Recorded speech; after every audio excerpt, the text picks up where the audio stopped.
everybody, it's time for the show. 2 count, we about that go. Best in the Midwest, and we up next. Go and ring the bell, rest, cause here we go. Comedy meets wrestling. Yeah, we doing our own thing. Squared circle and a microphone. 2 count on everything. Can you smell what we're cooking now? Other shows, they ain't got that style profile. And while we strut on raised with 2 fingers up, JR, Big Ace, Tommy 2, they something else. This show be dynamite, next level, top shelf. I'm like, ah. Welcome to the show. 2 count. Welcome to the show.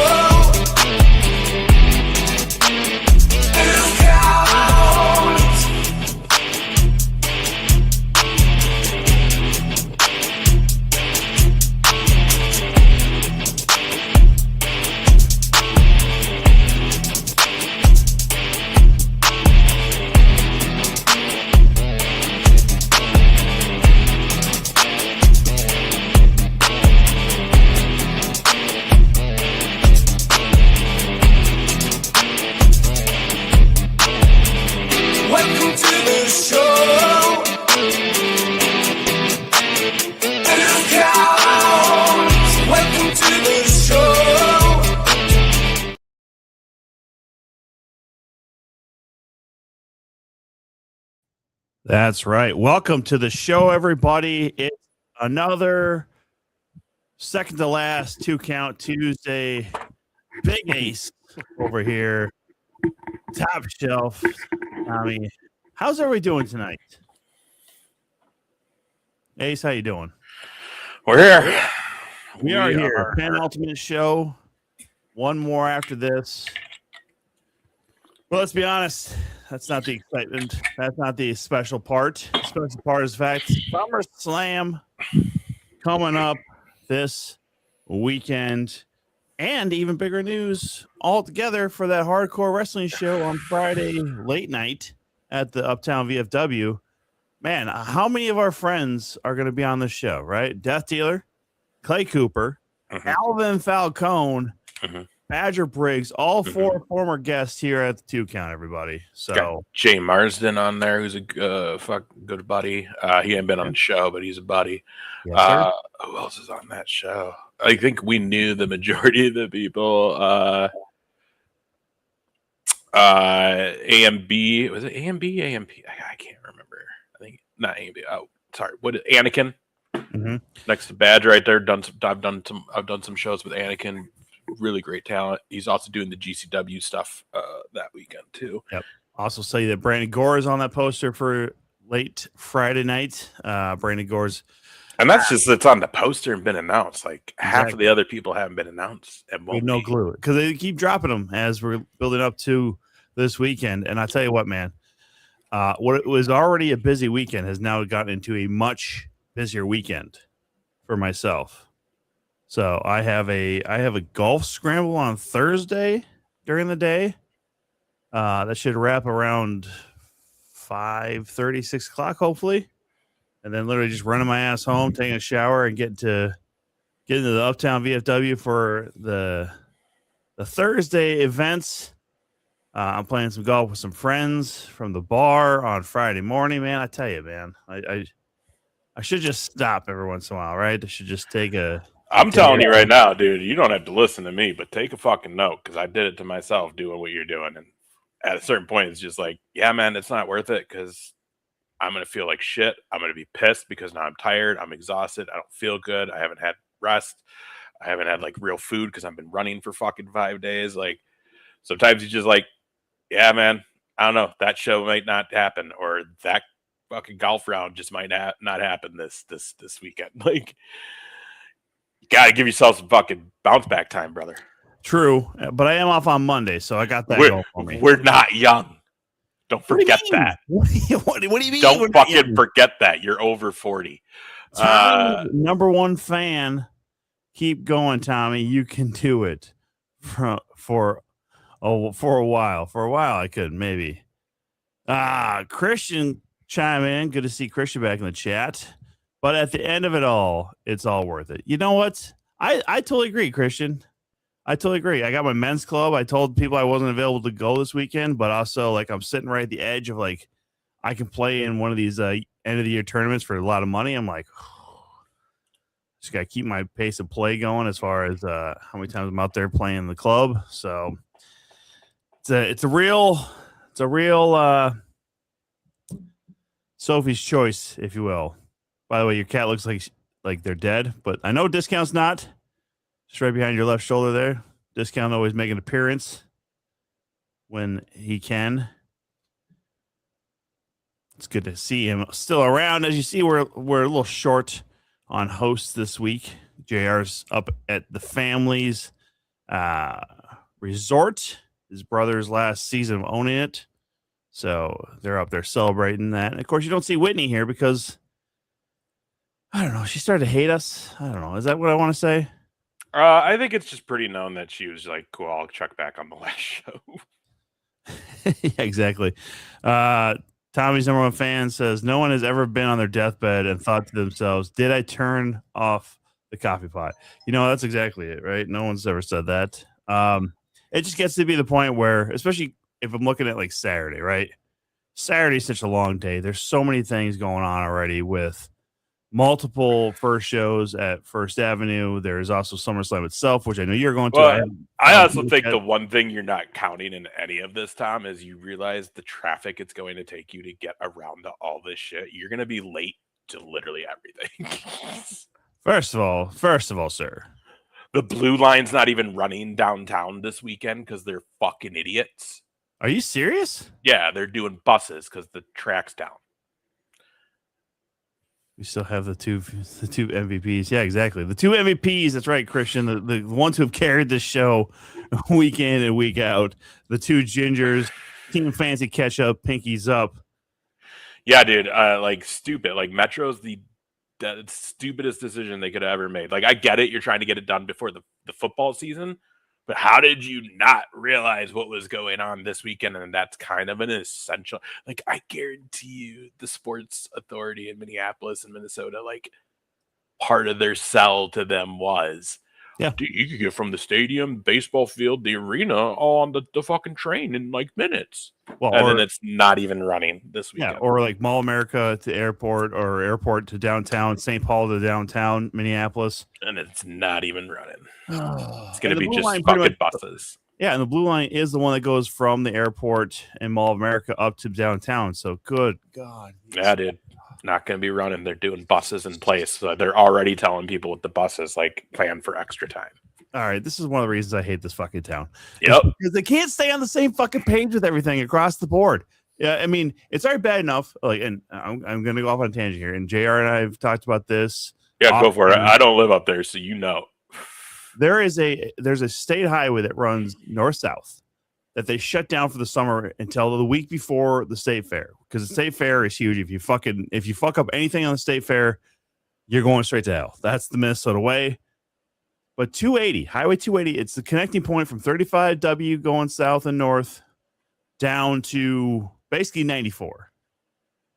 And I realized something this year with this being closed is that you can't actually go 35W in Minneapolis and actually be able to exit and take 94 east, which is so fucking infuriating.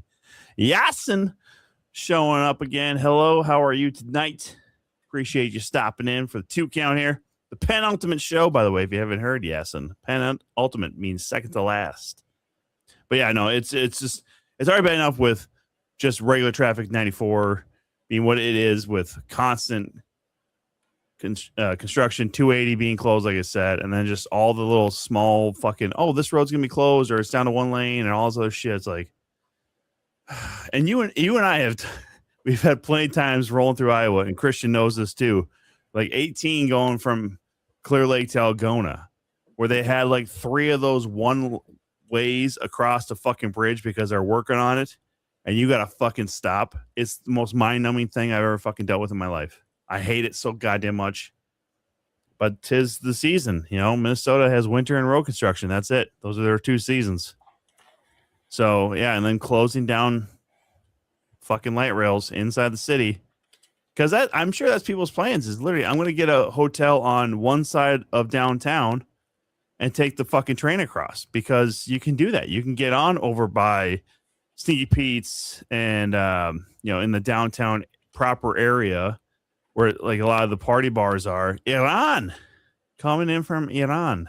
Yasin, thanks for joining us then, man. All the way from Iran. Hope you're doing well. Hope you're safe over there too. Some crazy shit there in your country and around the Middle East.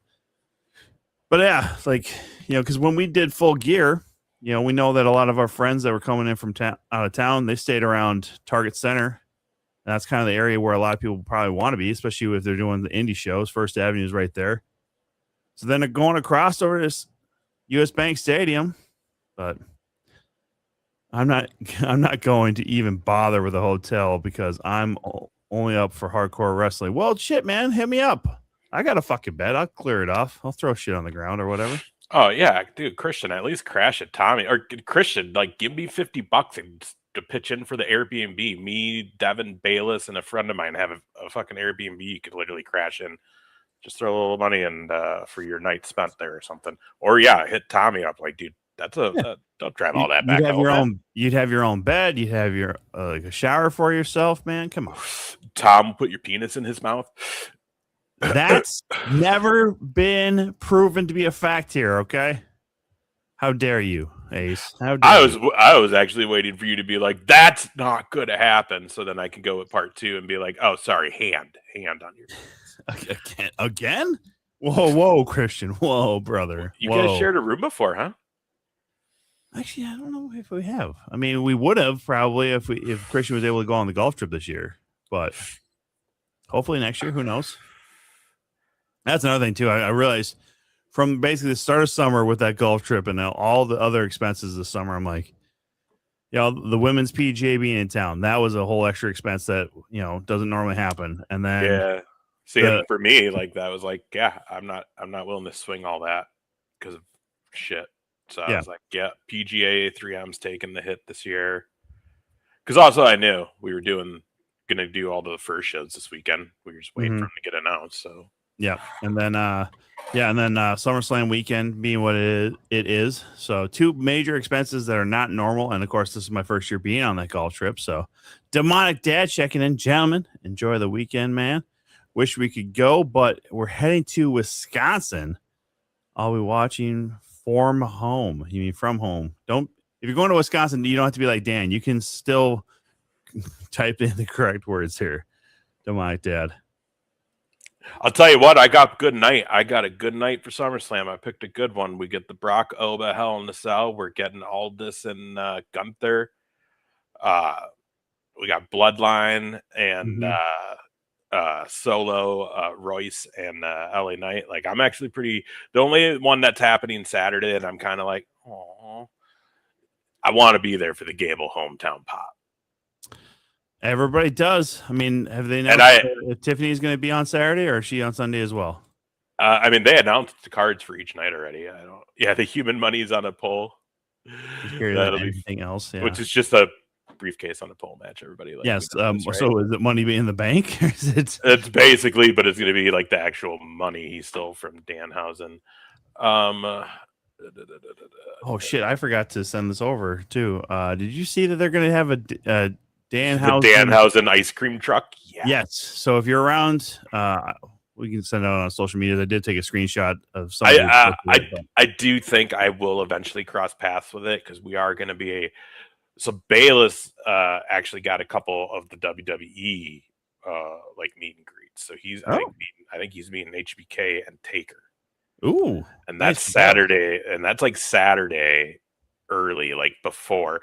I think his Taker one is like at noon and GCW's at 1, so we'll probably like head to GCW and just be like, either he'll meet us over there or he might not come. I don't know. He wasn't sure about that show. He has a ticket because he bought the 3-way. He wasn't sure, but so we're probably gonna head over there with him to check that out. And I'm not gonna lie, like some of the fucking Minneapolis SummerSlam specific T-shirts I seen on TV, I was like one of them has the logo for this and a couple other SummerSlam logos, but also on the top right, it has like the 99 logo from when they were here, and it was like I was at that like fuck. The big swoosh, the big SS, yeah. So I was like, well, fuck, might have to hit that store up and stuff. But moral of the story is, if you're going to any of the first shows, you're gonna see Tom and I there. So Yes. make sure you come say hello. Who knows? I'll still maybe be rocking some of these sweet embroidered 2 count shirts I got. Everybody's gonna be like, "What is that?" Oh, don't worry about it. Oh, just watch on Tuesday. If the views are high enough, maybe we'll do an extra week. Probably not. That's what the bitch of it's gonna be, is watch like everybody be like, "Oh, we're gonna miss you guys so much." It's like, we get like 50,000 fucking followers somehow after this weekend, and then it's like, all right, guys, thanks for coming for our last show. Yeah, no shit. I feel like I should just bring all the patches I have and just throw them off at like every show. Just be like, here you go. Just KJ, do you also see this? KJ Arso's getting a tryout at the convention center this weekend. Yeah, I assume that's where they're doing it. I would assume so. A lot of times with the WWE universe, from what I've seen in past years, I did look to see what it costs. Dude, $40-$50 if you want to go to just the tryout alone to watch. Really? It. Yeah, I was like, but I do think it's during one of the first shows. That would make sense. You know, that would. But it would be cool to see, like, Cody Lane, the Southern Flamingo. If it would have worked out, dude, I would have maybe looked further into it and been like, "Any of you guys want to go?" Because it could have been cool. Because also, like, how many other people might be there that we know that we just haven't heard were invited to it? You know, the KJ Orso one just came out today.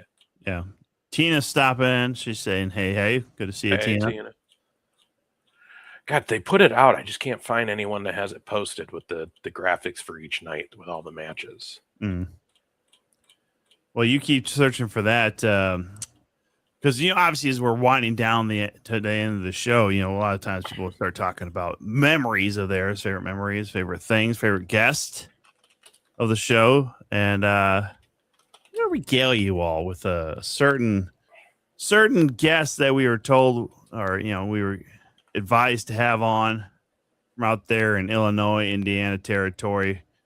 I don't have a clip or anything like that. I feel like I'm signing up for a clip. I don't have a clip, but I have no idea. What was that? I have no idea where you're going with this. I know. Well, I'm just saying, like, it's for me, it's one of those ones where I don't know. It wasn't my favorite guest, but it was definitely one who had no idea what they were dealing with the top shelf. Oh, thanks, Tina. All right, let's see here. So night one clip. Mouse is calling for a clip. Mouse Unpro. Hey, by the way, Malice, like, what shows are you gonna be at this weekend? Is it just Friday night? Like, what are you doing? Let me know. Thank you, Tina. Yeah, night one. So this is Saturday. This is the night that I'm gonna be at SummerSlam. It's Punk, Cody, Hell in a Cell with Oba and Brock, Gunther and Aldis, Io Sky versus Liv Morgan, the Usos and Fatu taking on Keys Knight and Sikoa. God, what is Sikoa? God, how does he say it? Solo Sikoa? Yeah, that's it. Which, by the way, hilarious promo. He was one of the more entertaining things on Raw last night. Fatal Influence versus Nikki Brie Page, which, go Page, but whatever. And then, night two. Friday, then undecided after that. Is Reigns, Rollins, Finn, Sammy, Trick Williams, and Corbin, Baron Corbin. Amazing that he's 2 weeks back and he's got a fucking match, and it's the United States Championship match at SummerSlam. Awesome. And then that what is it? Is it a ladder match for the title with Charlotte, Jade Cargill, Chelsea, and Tiffany Stratton? I believe so, yeah. And then one more to be announced at this point. And then what you only mentioned, like, what, 2 women's matches there so far? So I got to figure whatever the match. 3 between the 2 nights, 3. Because there's 2 on my night. That's right. We got the tag match and then the Liv Io match, which I'm hoping for a Stephanie Vicure return during the Liv Io. I'm really hoping. I'll mark out hard if that happens. Danhausen versus Dom, which is, you guys, I will say this. They've gone a little too much with the cartoony shit for Danhausen with some of the stuff. Like the music concert bit went way too long yesterday. Could have fucking did half that shit and then had the run-in happen.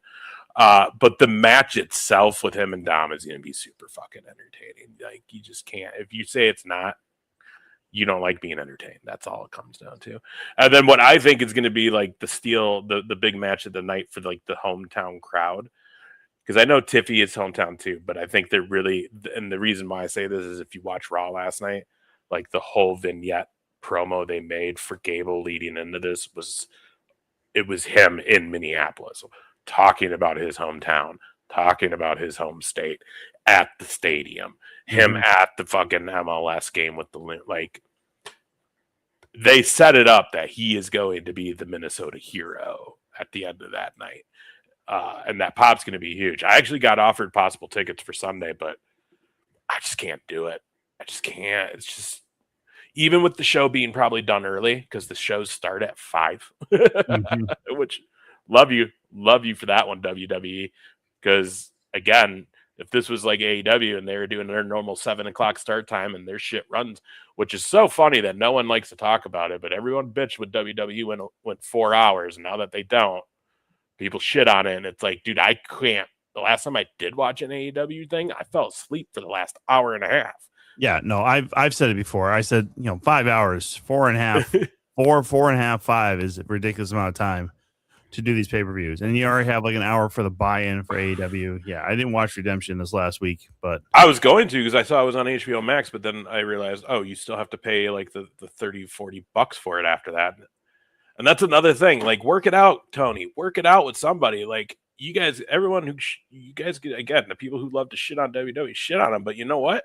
I pay one fucking monthly fee for Hulu, ESPN, and Disney Plus, and I don't have to pay anything extra for the PLEs. I have subscriptions to, I think, both places that they run the AEW, or no, HBO, where they run it. And it's just like, you can get through Prime too, but yeah. And I have Prime too, but you still got to pay. Like, if I'm already paying the subscription, bro, just let me watch it. Like, why do I have to pay you? It's still pay-per-view. It's not special that you're on HBO Max. It's still fucking pay-per-view. Run it on pay-per-view. I wish that he could do something like that. You know what I mean? Where, hey, I pay for Paramount or I pay for wherever they're at, and my membership's going to include those PLEs. Like, add an extra $5 to the monthly membership and kick it to Tony. I like, make it worth that while. But like, fuck, I'm overpaying. Like, that's the one thing WW did with the network that's carried to now is we got to stop paying $75 fucking dollars for an HD pay-per-view from the cable company. Yeah.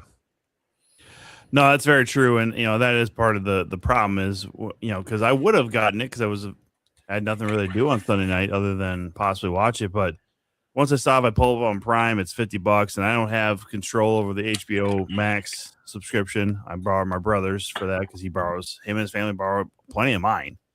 But, so I was like, I don't need to all of a sudden be like, hey, bro, here's $35. What is this for? You'll see it on the Max bill. Don't worry about it, Like, it's like that episode in Parks and Rec. Hey, Daddy, you're gonna see a lot of charges on the cable bill for pay-per-view porn. And it wasn't me. Something's broken, and it just downloaded a whole bunch of them. Exactly. John Ralphio. John Ralphio. He's great. He's a great character. Most despised person, but I'm like, it's always funny. It's the best brother-sister duo ever. Him and Mona Lisa. Mona Lisa Saperstein. Money, please. Don't be suspicious. Don't be suspicious. John Ralphio? The ending of that series was so fucking perfect. I loved it. I love that. That's still that will always be my favorite show. Like, it's the one I can always go back to, and just the first season I still will sometimes skip most of that because it was just a little slow going. And the development of all the characters took a long time. And that was the thing, like, especially with with Leslie Knope, like, she really wasn't super like Leslie Knope till like the back end of that first season. Yeah, she wasn't very likable until, I mean, they had to obviously change something because it was like, yeah, we can't really give you a second season because this is very not Office-esque. If we're gonna shoot it like The Office, it needs to be somebody needs to be a factor. Or not even a factor, or like somebody needs to be the comic like feeder here, and they didn't really have that the first season. So Andy, I suppose, was maybe kind of in that first season, but Well, and he wasn't even supposed to be past like the first few episodes. He was supposed to be just guest star, but because of the reception, they ended up giving him a permanent part on it. Now look at Chris Pratt. Now he's Star Lord, And then you watch Community, which was running at the same time, and they would take fucking jokes out of like Joe McHale's character. I don't get it.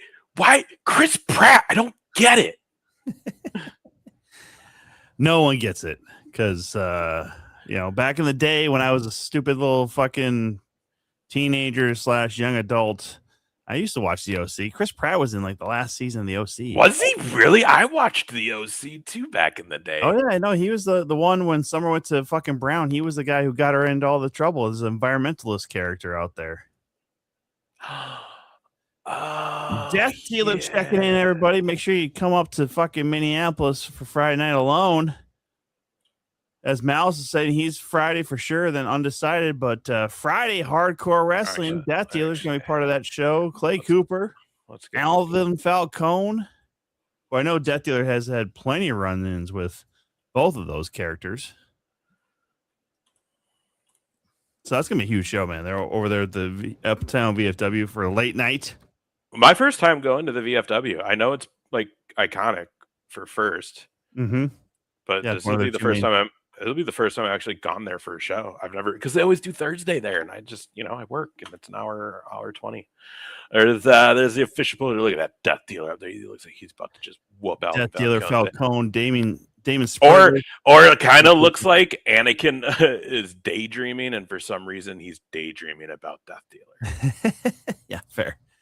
Yeah, again, from Death Dealer going across, counterclockwise, if you will, Death Dealer Falcone, Damon Spriggles, Clay Cooper, Brandon Gore, Jordan. I don't remember who's in front there. Is that Blair Onyx or no? No, she's GCW. Viper, maybe. Either way, and then you got Badger Briggs, and then Anakin there at the end underneath Death Dealer. So quite the lineup there as well for Hardcore Wrestling. You see all the promotions. They're collaborating with this one first: GCW, Destination Pro, Higher Ground, Madhouse, Time Bomb Pro Wrestling. So yeah, and I think Alvin Falcone has wrestled for damn near every one of them, to be honest with you. So and honestly, like I was kind of like, man, I might skip out on Remix because it's going to be late. It's right after the pay-per-view. But man, that lineup's not that lineup's looking pretty good right now too. I don't know if you've seen it. I have not seen a lineup card for Remix yet. Well, just some names. Cheap Bouquet is the band. I don't know who they are. They've already announced Sweet Pea and I think one other performer. I don't see it right for now. The burlesque.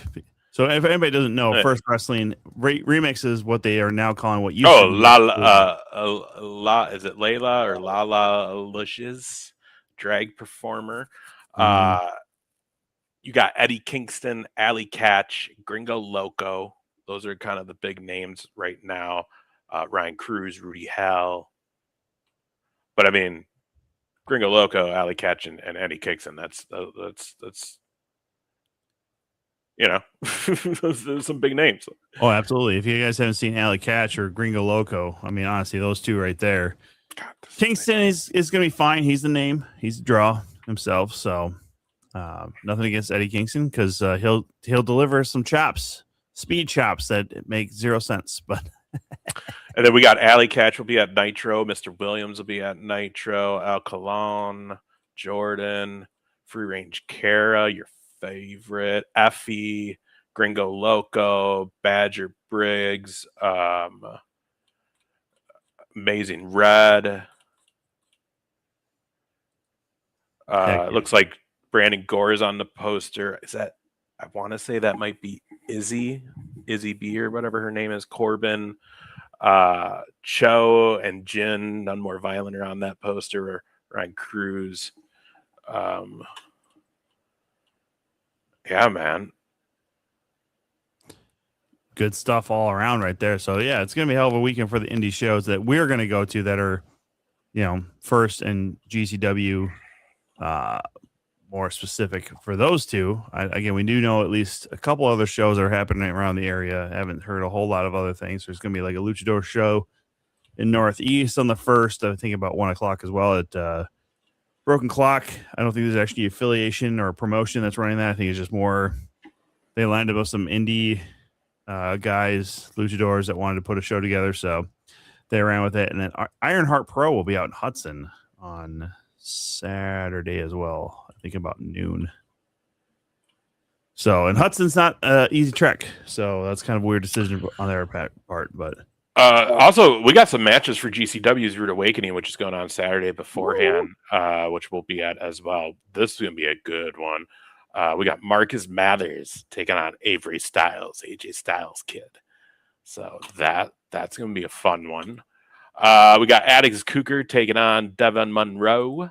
Beer Bronson taking on Shotzi Blackheart. Nick Gage versus Darren Corbin, which that'll be a blast. We got Joey Janela is going to be up in the house. Busta and the Brain. Vipress is her name, who will be at Rude Awakening as well as the Hardcore Show. We got our former guest, one of our early guests of, well, I don't want to say early. I guess early in the Tom Chilstrom era, right? Because you were here for Manders. I was here for Manders. One called Manders, yes. And, of course, all of our Iowa friends know Manders as well. So Yeah. So we'll see him on that GCW show as well. So dude, I'm excited. Like this whole week, it's been like, fuck, just gotta get through Thursday, get to Thursday night, and we're out. It's very true. It is true. And, again, for all the time, as far as you were saying, like, man, you're just going to burn yourself out. Man, I got Monday off at least because I got plenty of PTO myself this year. So I got that going for me. But I understand, like, the conundrum of not having the time off. So, but yeah, taking Monday off. So the 3rd and then the 4th, I got a buddy's 5th year anniversary at work. So we're going to go for lunch on that one. And then we got the culmination of the greatest run in wrestling podcast history.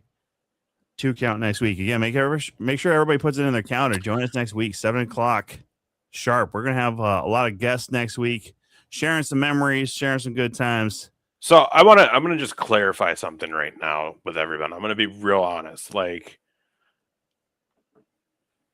I don't know how, but it kind of just got, I don't want to say put on me, but I did all the big guest booking. So like I generally kind of made I segmented our show, the final show. And we've done those annual Christmas shows, which don't get me wrong, they're fun, but they're also a shit show. They're chaotic.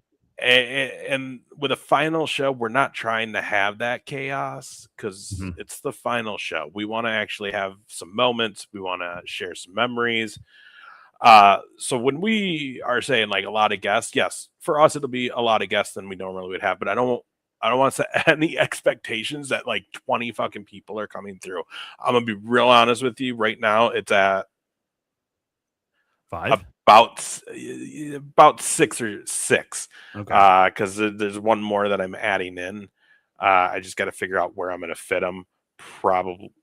Yeah, I don't know where yet. And there's a lot more people that when I was going through segmenting the show that I was like, yeah, we could do 5-10 minute bits, but that's not our fashion too. Cause it never is short. It always goes long. Always does. We have like one hard out and that's going to be the kickoff to the show. So like that will set the tone, but like, we really wish we could bring everybody on, you guys. It's just not possible. So with that in mind, because I will send messages to the people who are coming on, and they know this already. But after that, you'll see a post, and any of our friends, any of the wrestlers, the promotions, any of the viewers, anybody, if you want, feel free to do like a 15, 20 second, 30 second, probably tops video, and you can send them all to our messenger. For the show, the 2 Count, or just DM them to us. We'll get them downloaded. We'll play those on the show next week too. But yeah, it started like, oh, we're going to bring a bunch of people on. But in all honesty, we don't have a lot of time in 2 hours when we break it up. And I already know a few of the things we're going to talk about going to be more than 5 minutes. So we're going to have a limited few people on the show, but they're going to be some of our favorites and some of the people that became more than just a guest on this.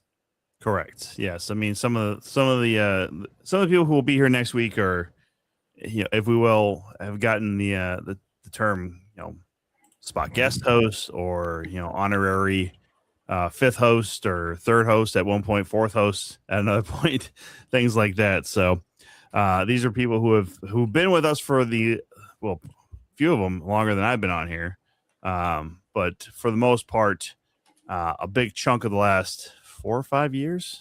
So yeah, so it's going to be a great show though, either way. So again, next week, August 4th, again, we're going to have a little bit of a SummerSlam wrap up somewhere in there, just talking about some of the highlights of the weekend. Obviously, some of that might be with some of the guests you might see. Who knows? Again, who knows, everybody? So again, it's just nice that actually we're doing this the weekend or the Tuesday after the SummerSlam weekend with, again, all the people we get to see this weekend doing shows that we've had on the show or that we've seen plenty of places, whether it be Madhouse, Absolute, Central Empire, Impact, Social X, and then just shows around the area here. First, AWF, Higher Ground, whatever happens to be. So, yeah, a lot of fun stuff this weekend that we're looking forward to. And, of course, obviously, like I said, next Tuesday, 7 p.m. Central, the end is nigh, right? That's not right. It doesn't matter. Well, what are people going to do? Berate me on the internet? Fucking been there, done that. We're good to go. I wish I had a t-shirt that's just, I've been berated on the internet. You think that could be good merch? I'll put a two-count logo on there. We'll maybe make some money after this thing goes into RIP status, huh? Sorry, I'm just, yep. It's fine. It's fine. It's fine, everybody. Ace is always just working behind the scenes on camera. No big deal. Well, I'm just sending a couple things out so people know what's going on. Tears will be shed. I already mentioned this. Yeah, I know I'm going to be a little more emotional. Like when we made the initial announcement, I was a bit emotional then. I know I'm going to probably shed a few tears, but yeah, Christian, we're gonna miss doing this on Tuesdays, but it's needed. Again, you've heard us all speak in the last few weeks prior to this about just needing the time. Open up another night on the calendar just to be able to actually take some time for ourselves. We all have some struggles mentally and probably financially, to be honest with you. Everybody has burdens and stuff like that right now. So, well, a big thing, guys, is we're spending money, which we're not complaining about, but we're spending money on something that we don't have the time to give it its fair attention. Mm-hmm. To grow a show, to build an audience, to have this thing go bigger, better. And again, at the end of the day, any show, any content you're seeing, if they're like, we're not doing, we don't want to get any money for this. It's a lie. The hope is that we would get at least some sponsors so we can do the show and they would cover the cost it takes to do the broadcasting and stuff, because we have to pay for subscriptions and equipment. But the other big thing is we're not, honestly, I don't think any of us are as social savvy as the new age is to work the social medias like you need to nowadays to grow. We don't put the content out. We don't have time to put the content out. You can't do just a once a week show now and become something. You just can't. You gotta have some clips here and there to get people interested. Additional stuff. We have all the ideas. We just never were able to put it into motion. Yeah, Ace and I have talked about plenty of times on our way to and from Iowa, where it'd be great to do more behind the scenes stuff. But once we get to a lot of these shows, with all the things that we do with these shows too, Ace just not just being a ring announcer, but with Ace with ring announcing, also a lot of times with these shows, bringing the audio equipment, and just the general setup of these shows and how little time we have before shows, and then trying to get guys after the show when we're trying to tear down and get the hell out of town ourselves. It has gotten to be the point where, Ace said that we're not young anymore. That's true. We're not of the age where we can be like, yeah, I'm not going to leave this town until 1 o'clock in the morning. And it's 4 hours away from where I live. Like, son of a bitch, So a lot of that stuff too. And again, we've had big ideas in the past. We've had a lot of ideas that honestly, we could run with them. We would have maybe made a hell of a lot more headway in this business, but I think people have watched us for long enough. Christian will attest. I'm sure Death Dealer, Malice, and Tina can probably all speak to this. I think we've honestly put out a pretty good product week in and week out, even with how little sometimes we seem to be paying attention. But all in all, with the run we've had as far as the show goes, the quality is actually there. It just happens to be, the notoriety did not come with it. When it's 2 count comedy meets wrestling, I mean, we've had plenty of laughs on this show, and I don't think you can say that a lot about a lot of these wrestling podcasts. They just don't have what we have, and unfortunately, Ace mentioned it perfectly. Hit the nail on the head. Well, and I think another social. So yeah, and I think another big issue for us is it's harder to go bigger and go more mainstream with this when we're really just kind of exclusive to this Midwest area and really, the Minnesota, Iowa, and a couple surrounding states indie scene. Because again, that's what we're busy doing. Yeah. To the point that, like, I mean, in my heyday of doing wrestling podcasts, we did not go a full show. Like, we do a full show with maybe a little bit of outside wrestling stuff. But I mean, our show was wrestling talk, and we were talking about what was breaking on the news. We were talking about our reactions to what we just saw on Raw. We were doing like all these things. And I think it's just gotten to a point. And honestly, I think a lot of this changed once there was another option with AEW, but it just got to a point that it was still fun back then. It's become not fun. Like, at least for me, it's become not fun. I want to have fun and enjoy wrestling. And again, I will be the first to tell you, every company promotion out there has their faults and has their fucking strengths. Every single one of them. Mm-hmm. But seeing how some of the fans are nowadays, it's just so upsetting that I don't want to be involved anymore. Not on doing what I'm doing, but I mean on this side of things. Because, again, unless you know and you're in that business, or people in that business, it's so easy to go on and on top of that, the add extra layer of people acting like, and we do it for fun, like Fancy Boogie, but when you see these people and their reactions to stuff, and it's like, okay, you take this $1 million company that's being put on this nationwide broadcast, international product, and you have all these sponsors that if you don't deliver, they're pulling their money. Like, you go see what you can make with this. And that's the one thing people forget. And yeah, I'll be the first to admit those two big entities have to put a TV product before a wrestling product out. So there's also that. You know what I mean? But, like, man, the worst fans wrestling is at the top of that list. No kidding. I mean, it really is, Christian, and I hate it because we've met so many great people because of this business that are fans. Mm-hmm. But it's so easy for these people to go online and just type shit, and it's just like, well, we've also been on the other side of that too. We have met great fans and friends that we've made along the way from doing these events and these shows. But we've also seen it the other way too, where some of these wrestling fans, some of the shows we've been at and done, it's real hard. And, I'll be the first to admit, it's real hard for me not to want to throw hands at some of these fucking people in arenas or in stadiums or events or venues that we're at. It's just so fucking hard nowadays. And there is a lot of negativity around this business. And I'm guilty of a lot of it too, but man, some of these people, at least my name is out there. Y'all can fucking bag me if you want. Like, see, and that's the sad part for me is, like, what I remember from wrestling, and this even goes back to the Monday Night Wars. What I remember was maybe there were disagreements and there was debates, but it was like still cool because we're wrestling fans and we're still homies and we still watched or paid attention to all the products. Mm-hmm. But now, like, the majority of what you see and hear, unfortunately, because they're the loudest, right? It's just, oh, you watch this, fuck that, and it's just like, man, can I just be a wrestling fan again? Is that allowed, or do I have to, like, choose? You do, or to be friends with certain entertainment fan. What are we talking about here? And at the end of the day, it's all fucking entertainment. So what's it really matter? Like, that's the biggest thing. At the end of the day, this shit was a carnival thing. You know what I mean? Like it was a carny fucking business, traveling town to town. Look at the big strong man.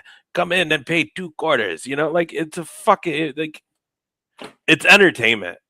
And I don't know. I just try to look at it now from the standpoint of like I'm I'm friends with people who do this, and I see what they put their body and minds through to do this, and I see their drive and I see their work and I see the effort and the sacrifices they put into to try to get to where those people are now on TV, right? Mm-hmm. But those people on TV were at that point someday too. The majority of them. And it's so hard to like I'll be the first to talk about how a business is run, but it's so hard to hear people just shit on people. And I get it. I've done it to a couple people, but I feel I'm just in those people. Fucking Jade Cargill. I feel like I'm fucking just in that argument. But there's people I don't like. Punk. Like I was never a really big fan. I never really was on that train. I enjoyed the moments, especially with the whole like leaving that Money in the Bank, and the pipe bomb. But I was never fully on the Punk team because I never was when he was like coming up, and he was good on the indies. But does that mean? And yeah, we all hear all the talk of how he might be an asshole or whatever. But like at the end of the day, he's a good wrestler, but he's not someone that I have to be a fan of. So I'm not gonna like shit on him for that because he's a good talent. You know what I mean? Where someone like Jade who just doesn't know how to wrestle. Well, Christian hits it on the head here, right? I think the pulling back of the curtain that has happened nowadays has increased the toxicity tenfold because everyone thinks that they're better. And that's the thing.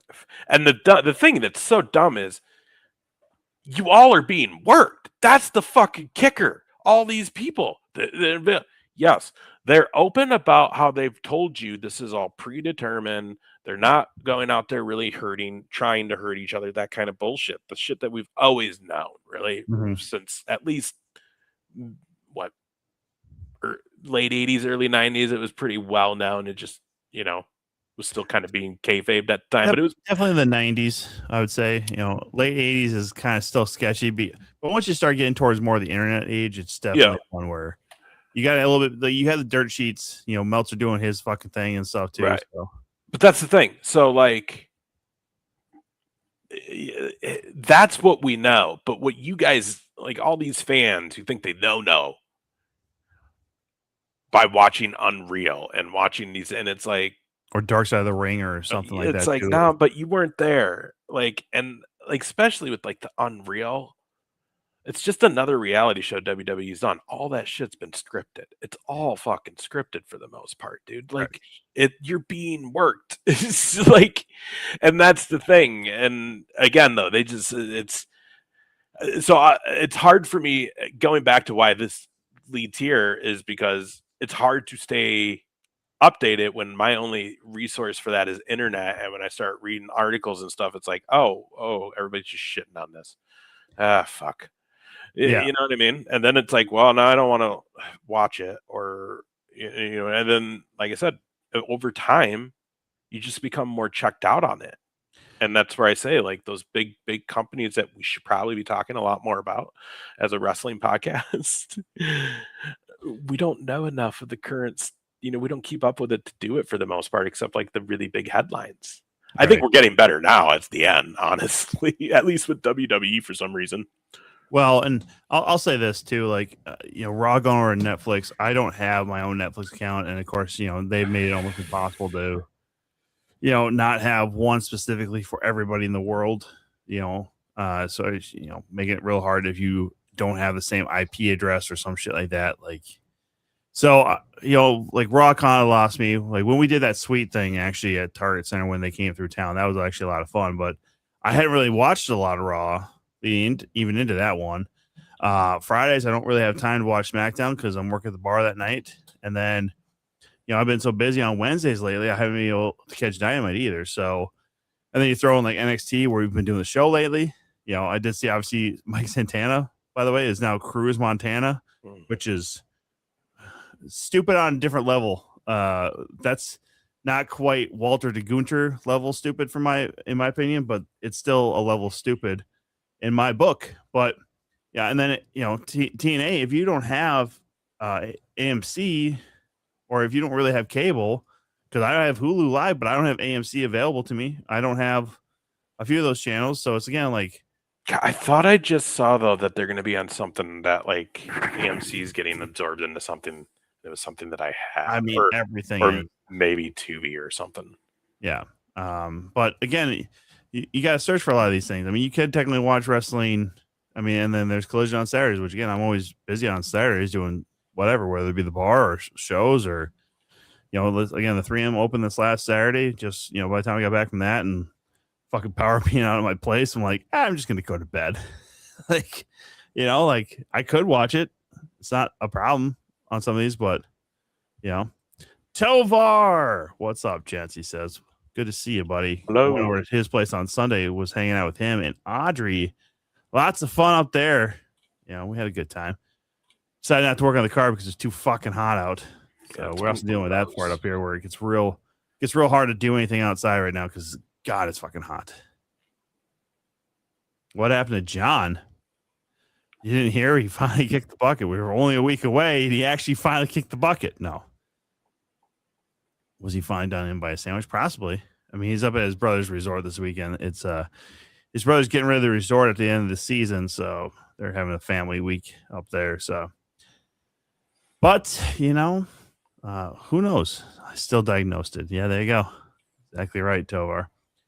But yeah, no, it's just honestly with the level of cynicism and criticism of the products that are out there, and again, the back and forth between I'm a WWE guy, fuck AEW, I'm a AEW guy, fuck WWE.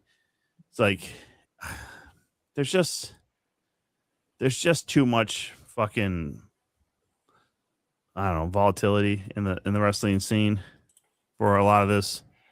It is. It's very weird how like crazy. Like Christian said, like some wrestling fan, like the worst wrestling fans are some of the worst of the worst. Like it is. It's just yeah. I don't know. But it comes with the territory, I guess. Like Tribalism, yeah.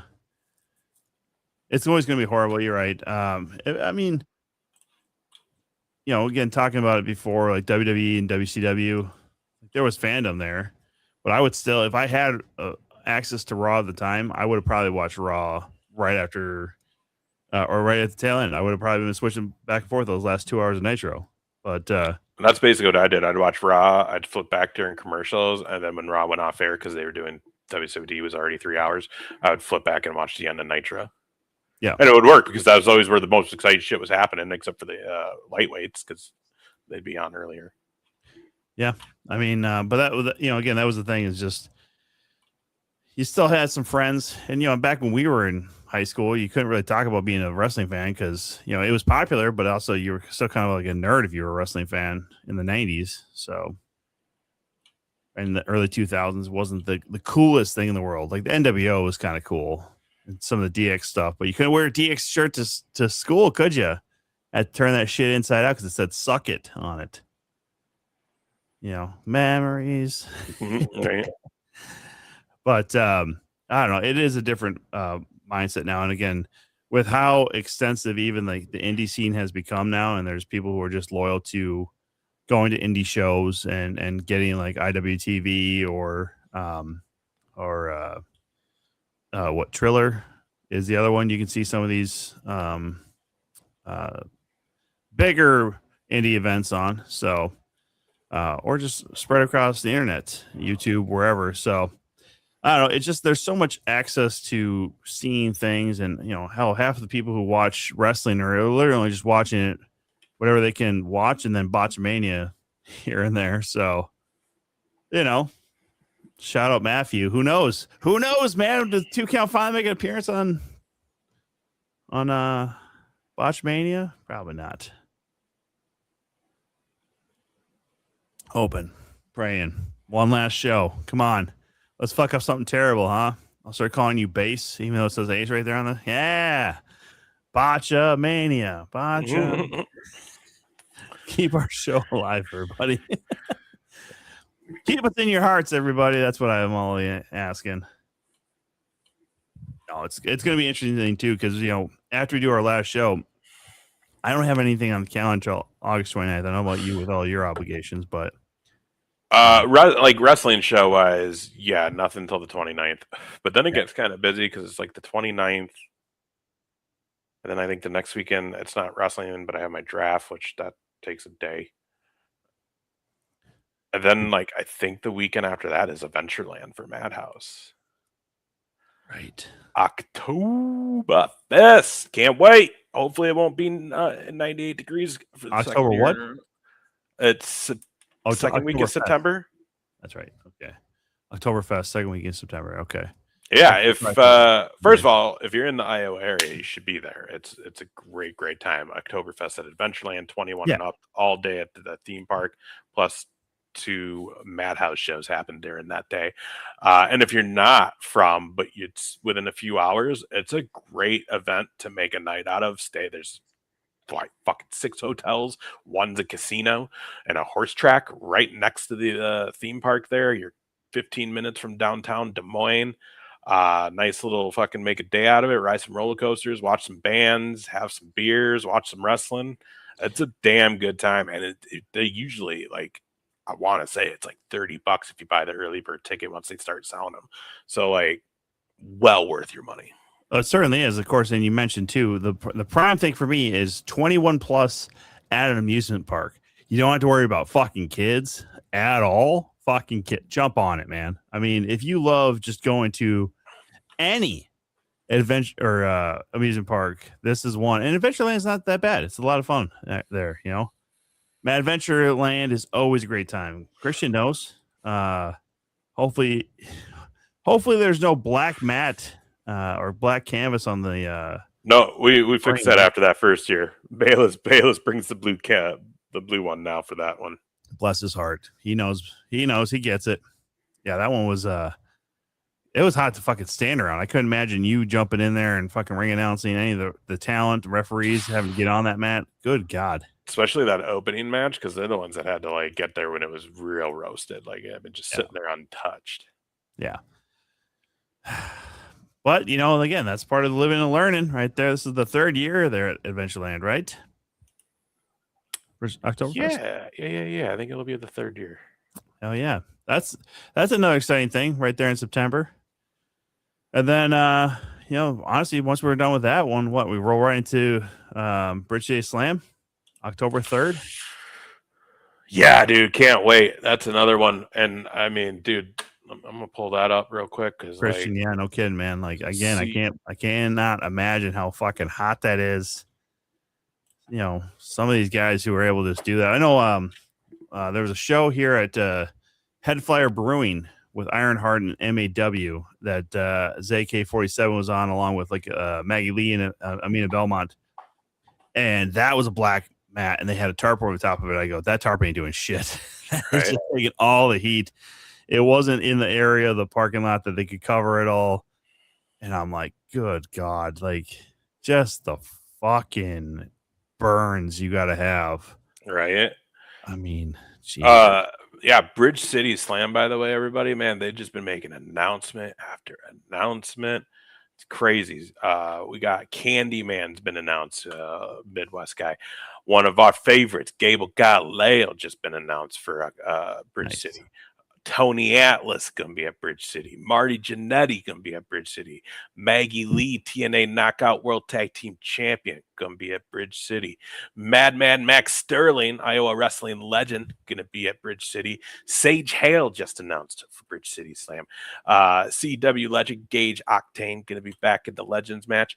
You may know him, Tom, as Crotch from the Hall of Fame weekend. Matt Mayday, another Iowa local wrestling legend, going to be there. Brian Ash, another CW legend. Hacksaw Jim Duggan, going to be there, brought to you by Home Plate Sports Cards. Jared Thumb, a decorated CW champion, is going to be there. Sierra just announced this week as well. Big Good to have her back there. Talent right there. Going to be done. VIP ringside guest, New Age Outlaws. What that means is if you have the VIP ringside tickets, you get a special meet and greet with Road Dogg and Billy Gunn. Otherwise, you just pay to meet them too. But New Age Outlaws is going to be there. Blair Onyx announced. Big fans of Blair Onyx over here.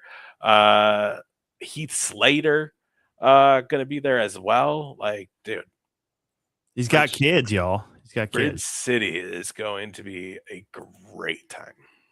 Ace, by the way, look, Tovar's saying here, holy shit, Ace, I just realized I've been listening to you over half my life. Started back in my early 20s. We would keep you on late into the night. Crazy. Shit. Yeah, I got Tovar was around here when I was still doing the radio at night after bar gigs, man. That's shit.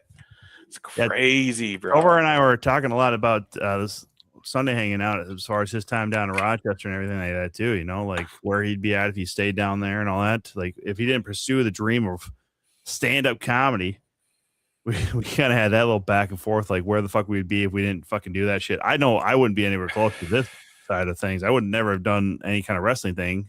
If I didn't know John Russell, I wouldn't know you. I wouldn't have all the extended friends in the wrestling business, man. So, which I think also too with like those friendships too, like is what makes weekends like this coming up so very fucking fun and special. Getting to hang out with everybody we know and seeing guys we know, or guys and gals we known on the show, or just met in general, had on part of shows that we're doing. So, a lot of fun, man. Like that's what I'm looking forward to. But crazy to think that Tovar's had to hear your voice for over half his life, and he's, oh God, 47 now, something like that, just about. That's crazy. Yeah, bro. It's I honestly, if I never went into radio, I would have never met JR. Yeah. If I wouldn't have been into radio either, I wouldn't have met the other guy that I used to do the podcast with. And like, honestly, that was probably where like the real wrestling, like I was always a fan, but that was where I like started doing like tying it in with my broadcasting passion. So I think that's, I'll probably say this again next week, but and please no one take this the wrong way, but I think that might be the one thing I'll miss. I'll have more feelings of missing once this ends next week, is not so much the actual like show and what we're doing specifically, but it will be the fact that like this is kind of the last piece of broadcasting that's still going on for me right now. So when this ends, like that whole broadcasting part of my life is kind of done, unless I do something else down the road, which is fucking always possible. It happens, but I mean, we haven't completely closed the door on bringing this back down the road, depending on our schedules and what might happen. But I'm gonna be real honest with you. It's gonna be a big sell to get me on board with another wrestling podcast at this point. Oh, I'm fully behind you on that one. But I'm just saying, if we, especially the three main hosts here at the 2 Count, we've never said that for sure next week will be the end. But yeah, who knows? All right, so to clarify what that just was, is Tom has not said for sure. JR and I are probably a different story. We're both kind of like, yeah, no. I know. Listen, it's hard for me to say goodbye. All right, I know. Tovar, by the way, said, to be fair, his voice was better than the music he was playing. Rochester Radio was less than adequate. Ace made it better, which, by the way, is probably the only comment or positive thing Tovar has ever said about you. So, do you know what's funny, Tovar, is I'm pretty sure I would like the 3 months I did open mic at Goonies with you guys, I think I would go on in the weekends and just like totally just promote like, hey, come see me and all the other open micers on Thursday, like under the radar. I don't think they ever realized it, because they would have been pissed if I'd have been doing that without Goonies paying for it. Yeah, and the music was shit, dude. I mean, I worked at a pop state. It was top 40 pop rock. Yeah, like, dude, it's so funny because music comes on now from then, and I'm just like, oh, I remember this. I used to always turn it down in the studio and just go back to watching South Park on like YouTube or Hulu. Like, dude, especially the last 2 years I was in radio, when I would do my live shifts, I was so over the music, because it just wasn't like, it was bad at that time, except for like the few hip hops we played. But they would always play like if a song came out that had like a hip hop like collab on it, we were the station that always took the rap part out. Jesus. And it's like, well, why? It makes it, it's a number one hit on Billboard with that part in it. Why are we playing the one without it? It's because the Mayo Clinic said so. You're not 100% wrong. The Mayo Clinic is a stone cold of Rochester, because the Mayo Clinic said so. Everybody minds their P's and Q's around here because of that place. Like that is a definite thing. But like, because I got into that cluster of stations when it became corporate. It was Cumulus when I got hired, and that was like a couple years after it got sold to them. When it was locally owned, it was like way better. Like the local owners were like, yeah, coming from California, moving oh to yeah, like 100%, 10 years, 100%.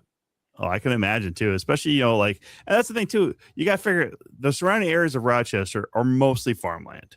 I mean, a vast majority of that land in Olmsted County and whatever the radio station might touch is farmland, because between basically Inver Grove Heights is like the last Walmart you see along 52 going south, or like the last real commerce. You see like, gas stations and some cafes, but really until you get to Rochester, you don't see a lot of commerce. Well, and the kicker was our radio towers for that place was like 30 miles south out of town.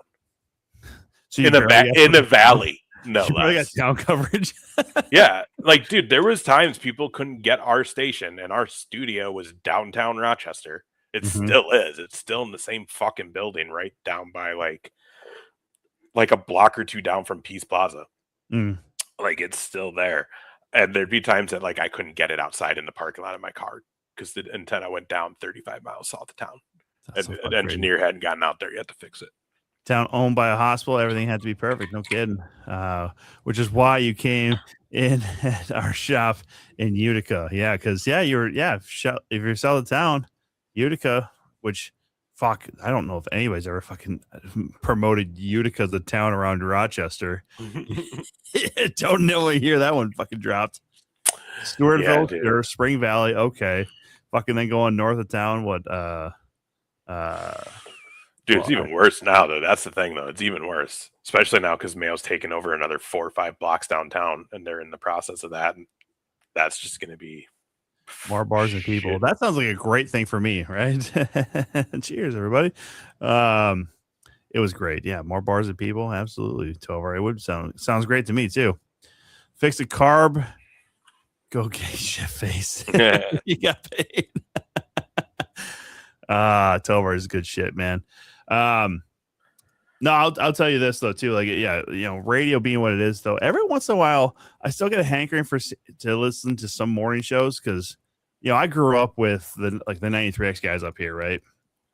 But when I listen to them, it's like, how in the fuck have you all gone 25 fucking years without growing up at all? Like, dude, what's crazy is they were the same show when I was there 23 years ago, interning for Drive 105. Right. Yeah. I mean, it was, I like had a smoke with like Weasel out back and like. Well, Weasel's no longer there. That's the only formality that they had when the Cumulus. He was the one that got canned for the F-bomb, right? Yeah, I think he got canned because of money reasons. He was the one who was like doing like the host, like the main host, right? The focal point of the show. Oh no, maybe he was the one that maybe when I was interning there, maybe it was like it got slipped out on his show. Yeah, I think it was like a guest that they had or something like that. And since he was the main host, plus he was making the most money on that show, and they could figure like, we'll pay Josh and Nick a little bit more if we get rid of Weasel. They'll be happy for another 5 years. And then, I don't know, again, radio is such a shithole. Like everything you and John have told me and everything I know from other guys that I've met who have done radio, or knowing how much you got to do, like the hey, here's the promotional tour of you got to do this store and this store and this store and this store. It's like, fuck me. All right. God, I wish I'd have gotten to do that more here. That was the Rochester didn't do that shit. Like the salespeople here were so shitty. They only would get like good remotes and shit for like the morning show and like whatever. Like, dude, it was stupid. Like salespeople were getting in on promotional shit, and I couldn't. I was the weekend guy. Like I was on every Sunday. I was like, let me lose some fucking weight with that weight company. No, these 3 salespeople got to. Yeah. But like the one fucking guy who's fat on air, you don't get to. Like, what the fuck, you fucks? And I even asked, and they're like, oh, yeah, next time around. Well, I didn't get asked next time around. Well, you got to have the talent be the ones, because you're the ones who are going to do the reads. You're going to be the ones who are doing like the advertisements and shit. Dude, like, hire a salesperson to do the fucking talking. But it was that shit where like I wasn't friends with that sales lady. You know what I mean? And everybody else was, so they all got that. Like that, like especially where I was in Rochester, like when my era there too, like there was definitely personal vendettas that were taken into account and shit. Like that's why I never got full time there. It's exactly why I never got full time there was Because you're just ginger. Gotcha. just the part of it was like our operational manager, who's like the manager that oversaw all the stations in the building. Like, and I never had anything against him. I still don't really. But like his wife hates me. You know, because you were at the gas station and got to see that wonderful interaction.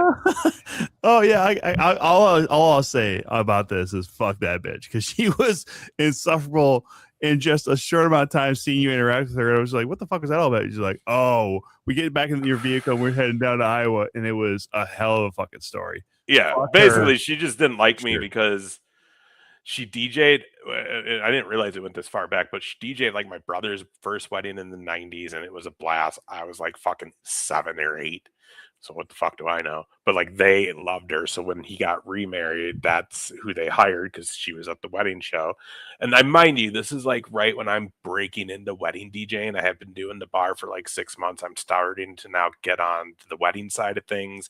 I was working for a guy who was like, dude, I'll do your brother's wedding for half the fucking price. Mm-hmm. And he would have rocked it. And it was done by computer. These people were still rocking CDs at this time. And this is like, 2004, 3. Jesus. Yeah, like at least we were ripping our shit, or finally we're stealing it off LimeWire. As a good American would. But Pirates, baby. this lady DJ'd the wedding. My family, especially my mom's side, because that's the Mexican side, and they're close. They're not far away, like our Italian side on the East Coast. The other ones are in the Midwest, so they'll come, and like they know how to have a good time. And we were asking for song after song, and she didn't have shit 'cause she was still going through the CD. Like, and I do think she must have overheard me tell my brother at some point during the reception, like, dude, you should have hired my guy, because he was even like, God, she doesn't have like anything new. I'm like, yeah, dude, you should have hired my guy. And he was just like, yeah, we really should have. So she must have heard that, or someone must, or her assistant must have heard it and told her. But like, just was so mean to me after that. And then like I'd see her at other wedding shows because I started doing wedding DJing, and she would be really mean. And then like one of the other DJs at the radio station who was doing the wedding stuff for her on the side was like, oh yeah, she hates you. I'm like, why? I don't even know this woman really. King of the South checking in with yo. There he is. And it was, oh, you're an asshole. You were like really drunk and obnoxious at your brother's wedding or something. And I was like, big fucking whoop. She was paid there to provide a service. Yeah. You can't, you're going to fucking judge me for that. And now it's carrying over because her husband's my boss. Right. Like, JR, okay, by the way, King of the South, he's just at a family thing up north at a resort that his brother owns. So, but yeah, so like, fucking bullshit, dude. I'll tell you this, because the last one I went to was about a year ago now. Like maybe I guess late August or September or whatever is probably when it was. But dude, it was crazy. So the way they set up, they had a wireless microphone for the pastor to use, right? And you and I have had plenty of experiences about how bad or how good sometimes those things go. mm-hmm. Right. But they decided, okay, the wedding is going to be out on the balcony of this golf course. It's Brookview over in Golden Valley. And you can't hear the fucking pastor because they decided to only bring out one speaker to the fucking patio. We're outside. Like there's wind kind of like blowing around a little bit. Like you just can't hear. And the mic fucking drops several times because they have the receiver inside. And there's one thing they don't tell you about some of these wireless microphones is that they'll drop if you have a glare off of a window. Like sometimes it can drop because the signal can't, for whatever reason, glare will fuck with it. I read it like somewhere and I was like, because I was just dumbfounded. I go, there's no way. It's just right inside the fucking door. It shouldn't be that bad. It was that bad. And the dude heard me say it because here's what he does. During the reception, he's wearing all black, black button up, black tie, black slacks, and he has an assistant with him. And the mic is still fucking fading here and there, with toast and everything like that. Once the music starts, he changes shirts into his fucking party attire. What a fucking joke. It was worse than this. Like, it was gaudier than this. There's a bunch of fucking music notes, blue and yellow and orange and shit like that all over the fucking black shirt. I'm like, who is this fucking guy? I told my friend who was getting married, I told her, I go, listen, he did okay. But if you would have just talked to me, I got friends. I could have gotten Ace. I could have gotten you fucking paid. All right. Just one more wedding gig as a favor to old Tom for a friend of his. I could have gotten you paid, and it would have been a way fucking better output than what these guys did. Because my experience with it has been very much these wrestling shows. We just did Hall of Fame. Everything went well down there. But, that's because we're no longer in the actual museum. If we are still doing shit in that wrestling room, fuck it. Like, you can't have a good show in the wrestling room there at the museum. I love the museum, but you just can't. But you know how that goes, man. Like, for her to get all bent out of shape about a critique, well, she can forever go fuck herself. Mm-hmm. Well, and dude, here's the thing. Like, I was been telling one of my nephews, who has those speakers when I'm not using them. Yep. And he's like, he wants to do DJ shit. And I'm like, dude, and he always bitches he has no money and he's always broke and he hates his job. And it's like, okay, well, if you want to make some money on the side, I was like, dude, you realize I got like 15 fucking years of wedding DJing under my belt. Like, you have the equipment. You just need a mic and some lights. You have everything else. Mm-hmm. Like, the shittiest DJs right now, wedding wise in this area, you can get $1,000 still for a fucking gig. Like, why are you not like, dude, I can show you how to do this. I can train you how to do this. I still have friends who do it that we could probably get you tagged along on one of their nights just to see it in action. Mm-hmm. And then like book your first one and you do it, but I'll be there with you. Yeah. Or whatever, and I'm waiting for that initiative to come. But like, dude, I went to one. That is the other thing, dude. Like, I'm glad I don't go to a lot of weddings anymore because when I did, like when I was, when I was doing mobile wedding DJing, but then was go to a wedding or in a wedding for a friend and they didn't hire someone I recommended, like I would always judge. I would just be sitting there like, what are you doing? What are you doing? What are you doing? What are you doing? Yeah. But I went to one, dude. There was a guy playing the songs, but then there was another dude who had the microphone and he was the MC, but he would just walk around and congratulations to the newlyweds. And then every time the song would end and the new song on, whatever it was, he would intro it like he was on the radio. Like, all right, now is Here My Heart Will Go On, Celine Dion. It's a classic. Come and slow dance. Like, shut the fuck up, man. Just play some shit. Like, know when to talk, dude. Like, what are you doing? Like, or I went to one where, but then you get the other side of that where like people love the guys who mix in the turntables, and like a guy that worked for me in the wedding DJing business and DJ'd weddings, his own fucking wedding. They hired a dude out of Arizona and flew him up here to DJ their wedding because they went to a wedding down there and he was so good. And he was a nice guy and all this. But like 10, it was like 9:45. And I went up to my buddy who got the groom and I was like, he hasn't done your dollar dance. He hasn't done your garter and bouquet toss. He hasn't done like this. I go, it's almost 10. You've been almost 2 hours of the fucking dude. People are starting to leave. They've been waiting to do the dollar dance. Correct. They want to give you money. Yeah. Like, you do this. Fucking go. Oh man. Yeah. I didn't realize it was that time.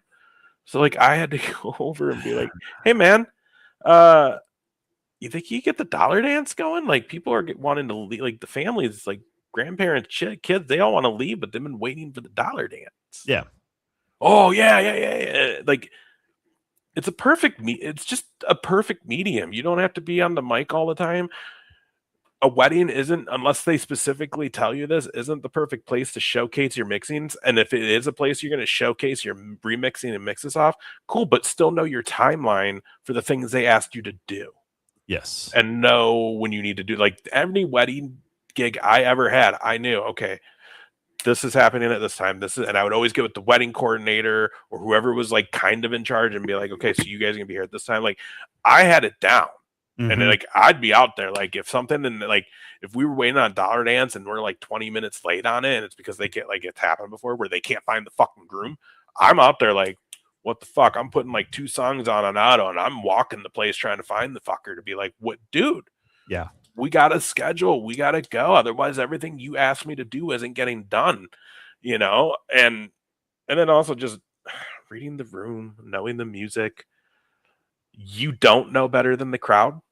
And that's another thing that I fucking drives me nuts when you go to a wedding, is it's like, just because you're the guy getting the money to be here and control the shit, and you maybe had a good night here and there, like, that doesn't mean you know better than your crowd. If something's not working, you have to pivot. If they're asking for stuff and it's not what you're playing, they keep asking, then you need to take the hint. Yes. Like, so many of these wedding DJs are just, I fucking been doing this for 20 years. I know what I'm talking. Like, I had a dude, he was a radio guy here on the country station. Me and JR have kind of made fun of him before. You probably heard it. He's the guy that like got drunk one night and wrote his name on Travis Tritt's tour bus. Fun idea. Mm-hmm. Fun fucking idea. Yep. Took a Sharpie to it because he got denied entry or some shit. The same shit happens to wrestling. Yeah, what a shock. Yeah. This dude comes. It worked, right? Like, you know, your experience with the radio and then the wedding DJ and JR with comedy. Oh, yeah. It is. Comedy. It's entertainment. You know what I mean? It's entertainment. It all is under that entertainment umbrella, and we all deal with this. God.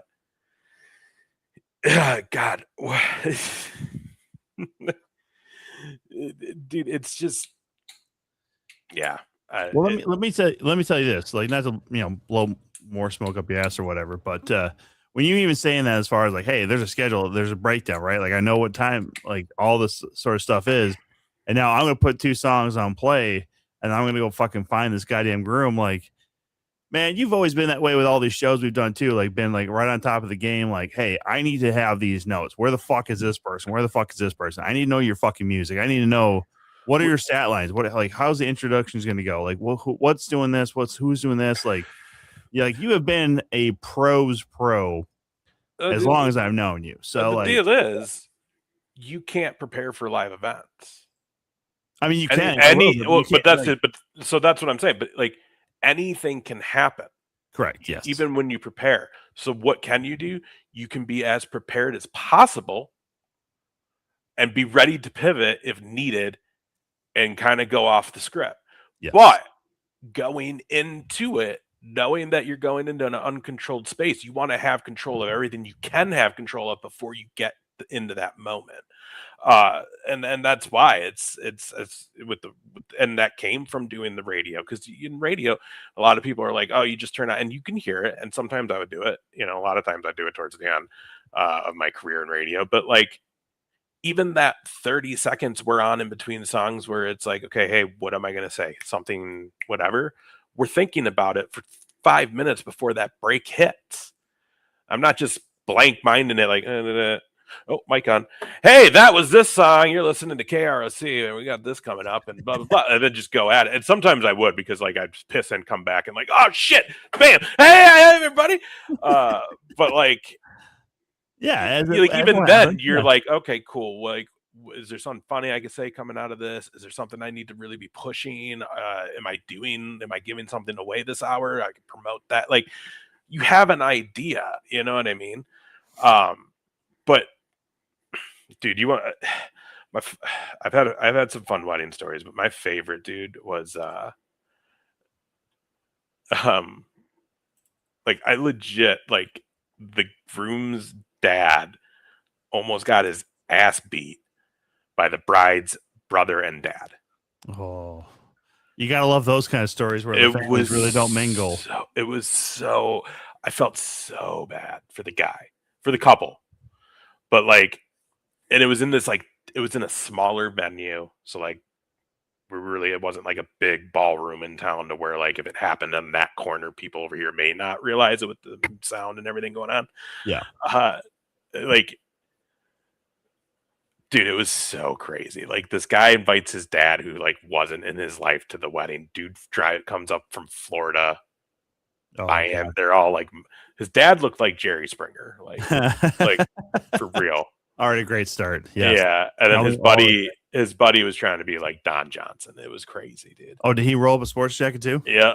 And they were just creeping on all the younger girls in the crowd, which was everyone. But the whole thing was like the bride's parents and like her family, they made the mason jar wine glasses. So they put all the mason jars on the stems. Well, when they were like trying to make sure the mom who made the majority of them got one, there were no extras. So they were like, hey, can we have your buddies? Because like he doesn't really, like, he just came to travel with you. The kids don't know him. There's like no sentimental value to him to this. We really would like her to have one. And they're like, no, it's his. Dude's like, no, it's mine. And like, so this just slow burn for about 45 minutes. And then they're out there kind of trying to like dance with all the girls, and that's getting creepy, and people are saying things. And then like the end of the night, they're like, hey, the dad's like, come on, like just give us the glass. You don't need it. You got one. It's your son. That's understandable. This guy doesn't need it. Why do you need it? Just let us have it. No.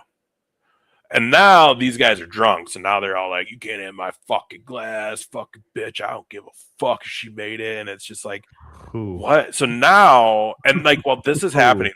This is happening at the end of the night. So lights are on. People, everyone's saying goodbye, and like they don't really realize what's going on, the bride and groom, yet.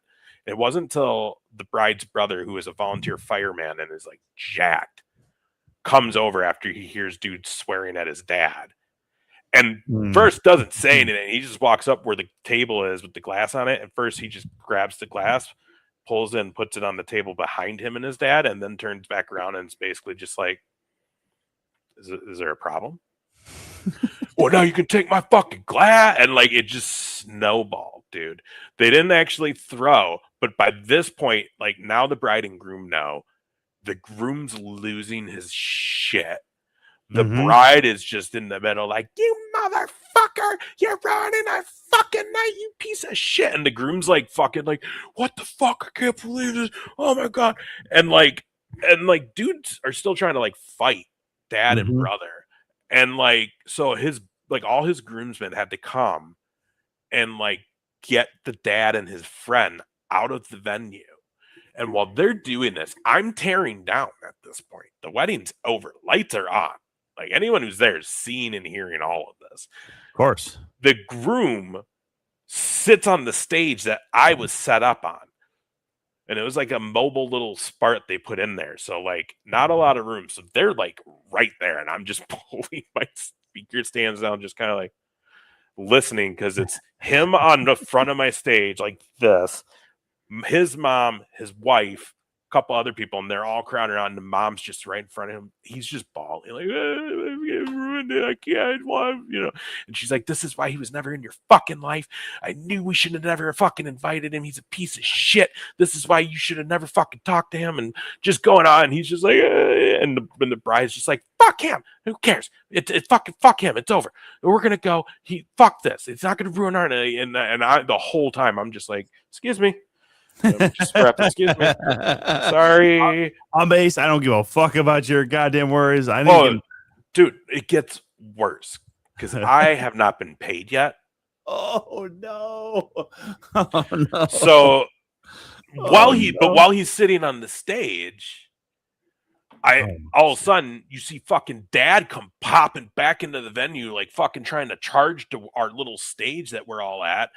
The groomsmen are coming in chasing him. The bride right away turns around and is like, oh, fuck, no, you ain't. Like, gets in his face, like, get the fuck out. I'll fucking kill you. And I'm again like, and at this point, I'm almost done tearing down. And I'm like, I gotta get paid. And I'm supposed to collect it from the groom. What do I do? So I gave it like 10 minutes of just kind of looking busy before I was like, okay, I think it's diffused enough. And he was kind of like by the entrance, and the mom was there, and he was more calm, but he was just like, and I walk up just like, hey man. It's so bad. I'm just like, and your dad's a piece of shit. Can I get the money? I'm just like, hey man, I'm packed up. I'm gonna head out. Yeah, oh, I'm sorry, man. I gotta pay you. And I'm just like, yeah, dude, take your time. Take your time at this point. And he's like, Yeah. he's doing whatever he finds, and he gives me the check, and I'm just like, hey, thank you for having me. It was a pleasure. I was like, I don't know. I was just kind of like, hey, man, fuck that noise. Like, you'll be fine, dude. You guys had a beautiful day and night. Yeah. You know, to remember that. Just remember that your dad is a fucking idiot. Never invite him to anything again. Right? And I'm like, just remember Laugh that. off in like a week. Like, Right? your bride side, be like, listen, I know my dad almost fucked us over on our wedding night with the reception, but just remember, y'all are better than him. Like, that's what I always said. Like, you're all better than him. He didn't deserve you. This is the most awkward pay I've ever had to collect in my life, because I just felt so bad. Like, I just wanted to leave. I didn't want to bother the poor guy, and he was just. And then of course I'm leaving, and like, fucking dude and dad and his homeboy are still out there talking to some of the groomsmen, just like, oh yeah, if I go in there, I'll fuck them all up though. It's just like, even though the groomsmen are the ones who are keeping you from getting back in there, and then they're all just like, dude, we'll fucking dummy you, shut up. And he's like, fuck that. If I wanted to, like, no, man, dude. I swear to God, that happens so much. Like, I mean, obviously, I'll compare it to a bar story or whatever here and there, but. Dude, there's so many people who get escorted out of every fucking venue, everything. We've had people at wrestling shows that fucking lose their welcome real fucking quick and had to leave. That they'll still be out in the parking lot. Oh, I'd kick his ass. I'd fucking beat the shit out of him. When we did some of those Absolute shows at the Cattle Congress, I know like a couple people got kicked out or whatever, and then I heard them later when we were like packing up. Man, I kick all these motherfuckers' asses. Like, they think they're fucked up. I'll kick all these wrestlers' asses. Like, and these guys are half they're your height and they're half your size. I'm like, you can't do shit. I don't care if you're a wrestler back in high school. These guys were also wrestlers back in high school, and they're twice. Sometimes some of these guys are 3 times your size. Like a guy like Bam Bam Bundy, dude, he would sit on you and you'd fucking die. Like, don't. It's like some people. With this idea that they can just kick everybody's asses, and again, I work the door at a bar. I used to be a more respectable bouncer, if you will. Dude, there's some of these motherfuckers that just get in their head that they're able to win everything and go, dude, I don't need to beat you. I just need to get the fuck out the door. That's all I need to do. It's not about me winning or losing. It's like, I don't care if you throw a fucking punch and it lands. If you're at the door, you're at the door. And then that's it. I technically won at that point. That is my 3 count. That is me. There I get the pin. 1, 2, 3. You're out the door. Go the fuck home or somewhere else. You're not my fucking problem anymore, man. And some of these guys are literally like, just let me fucking back in. Nah, nah, dude. But oh my God, that's just the craziness of just live events, man. Like, I don't know what people get in their fucking head, going to bars, going to like being at these weddings and just pulling shit like that. I guess that's the thing too in my head. I've never been so disrespectful in my life. I mean, I've disrespected you all, like, clearly. Like, I'm up here and y'all are here at best, But I've never been so willing to disrespect people, especially at a wedding. Could you imagine a family member, especially your son, you get invited after not being in their life at all, and you pulling this shit? I mean, no joke. I can't believe the guy didn't get fucking dog walked. Dude, it was well, that's because everyone else around him understood, like, the. Well, I mean, I don't know if I was a girl. Well, and they could have outside probably. Maybe they did when I wasn't out there, and I just didn't know about it. Like, but I mean, we need this one last witness to get the fuck out of here. But I mean, like, dude, legit, dude looked like Jerry Springer, like with long hair. I'm just picturing it. It's just fucking gross looking. Way too much tan, especially if he's coming out of Florida. Fucking. Yep. Gross. Oh, it was bad, dude. It was. Everybody calls him Leatherface, and he doesn't understand the reference. Like, okay, bro. Okay. Yeah, dude. I think I had like I think there's 2 or 3 brides that I've done multiple weddings for. Yeah. Isn't that fun? We get invited back. I mean, that was like, honestly, that was the nice thing about the fact, like, when my brother got remarried, when he first got married, he was up here. The wedding was up here, even though he's marrying a gal from Texas, because she didn't have a whole lot of family and friends. So it's just easier to, like, well, I got 8 people who might come to this wedding, so they can travel. You got a lot more friends and family up there. But then when he got remarried, and thankfully he married a gal who actually has some fucking sense in her head, and is a nice person and a good person. Clearly, she has friends and family that want to be at a wedding. So that's why when it was down there, I'm just like, hell yeah, dude, let's fucking get crazy. Texas weddings, let's see how it goes. But yeah, man. Oh, I don't know. Like, I was technically an MC for some friends of mine, so I knew the couple, but in like different ways, right? Like, I grew up with the groom. His older brothers and I were friends. I was friends with him too. But his wife, they didn't meet until I think they were almost done with college or whatever. But I went to college with her, and I worked in the athletic department together. So she knew that I could speak on a microphone pretty easily. And this is well before I started doing comedy. So I emceed their wedding and their reception. And the DJ was actually kind of mad at me for the fact that he wasn't hired to do the very basics. It was literally just announcing when people could go and eat and all this other stuff, when the certain things were going to be going on. So I just had to keep him on a schedule. And the guy was just like, what, they don't trust me to do this? I go, dude, I'm not getting paid for this. Like, do you just not want to get paid to talk on a microphone? Because you could get not paid to talk on a microphone. I'm doing this as a favor to friends of mine. Like, this is what I'm doing. Like, I appreciate them allowing me to speak on a microphone, make some people laugh here and there. But like I said, it was well before I did comedy or for sure did wrestling or anything like that. So, but man, what an avenue. Wedding DJing. It was fun, man. But like, if I was into like not having a life during the weekends and being up late, I'd still do it, because people don't do it like they used to, and I think that's what people miss. Mhm. Because, like, again, I was never a turntable guy. I just played the song. People at a wedding, especially a wedding, people want to hear the song and dance, and you have to please from like fucking 6 years old and up, Mhm. like up. So like, Yeah, you're talking 60 to 80. Like, yeah, you can't. everything.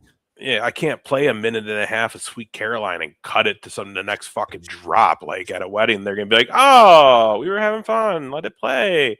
But I want the ba ba ba. Like, what are you doing? Right? And it's and then also fucking trying to remix the chicken dance. Ba da ba da ba da ba. right. The thing is, someone's probably done it. That's what sucks. It's so dumb. I mean, I appreciate it, but you're right. Like, if you're gonna mix and try and do some stuff for a wedding, like, you gotta be able to drop that real subtly in there, and definitely don't have it be a fan like favorite. Like Sweet Caroline, don't fuck with it. You just can't. Not at a wedding. Yeah, I think Dan's here. Hey, with Dan. Yeah, the weddings are just too good of a time of, like, again, it's such a different array of people that. And it's not like the club where you're there just there. People are talking, people are eating, people are getting a drink, come back. So, like, again, you just play the full songs. Like, you can mix them in together. I'm not even that. I just fucking make sure I don't have like any dead sound. I just always play it right after. Yeah, dude, that's just it. Like, dude, I always knew. Hey, okay, if dance technically starts at 7:30 or 8, I always knew in the first 30 minutes I got to drop a polka.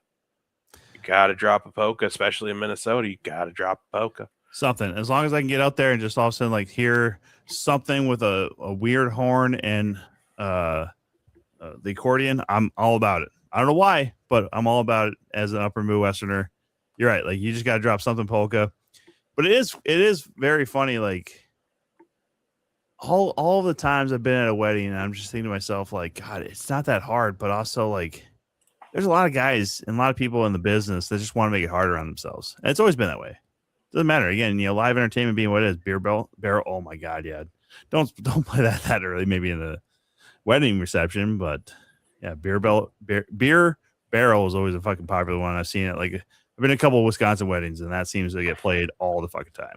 Yeah, that was typically the one I would throw out there because it's the one that everybody knows. I mean, I always think of like Chicken Dance. I don't count that as polka. I count that as a wedding DJ. I never counted that as a polka. I counted that as a fucking kid song. Part of the kid songs, or like a line dance song. You know, No, like, that was strictly kid song. Like I play that, like that'd be like first 30 minutes too, and it's because you know all the little kids are gonna come out and play that shit at 10 o'clock. Everyone's gonna look at you and be like, "Man, there's your fucking chicken, bro. What the fuck?" I want to hear the electric slide. Dude, it's sad is like I would play it, dude. I'd still try to work that into my routine when I was doing weddings towards the end there. Mhm. But it was rough, dude.